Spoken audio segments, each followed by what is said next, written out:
اسلام آباد میں صدر مملکت ممنون حسین سے چین کے سبکدوش سفیر سنوی ڈونگ نے ایوان صدر میں ملاقات کی۔ ترجمان ایوان صدر کے مطابق صدر مملکت ممنون حسین نے کہا، پاک چین دوستی نئی انتہاؤں کو چھو رہی ہے۔ پاک چین تعلقات میں بہترین گرمجوشی پیدا کرنے میں سفیر سنوی ڈونگ نے شاندار خدمات انجام دیں۔ صدر مملکت ممنون حسین نے کہا، پاکستان اور چین آہنی بھائی ہیں جو ہمیشہ ایک دوسرے کے کام آتے رہیں گے۔ اقتصادی راہداری کا شاندار منصوبہ سفیر سنوی ڈونگ کے دور میں شروع ہوا۔ اس موقع پر صدر مملکت ممنون حسین نے سنوی ڈونگ کی ترقی اور خوشحالی کے لیے نیک خواہشات کا اظہار کیا۔ انہوں نے چین کے سفیر سنوی ڈونگ کو ہلال پاکستان کا اعزاز عطا کیا۔ اعزاز دونوں ملکوں کو مزید قریب لانے کے سلسلے میں سنوی ڈونگ کی شاندار خدمات پر عطا کیا گیا۔ چین کے سبکدوش سفیر سنوی ڈونگ نے کہا، میری خوش نصیبی ہے کہ سی پیک میرے دور میں خیال سے حقیقت کی منزل تک پہنچا۔ پاکستان میں میرا قیام اپنے خاندان میں قیام کی طرح تھا۔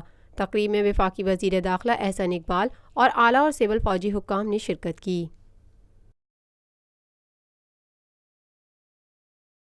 Lotus Lake Towers, a groundbreaking endeavor by Lotus Properties.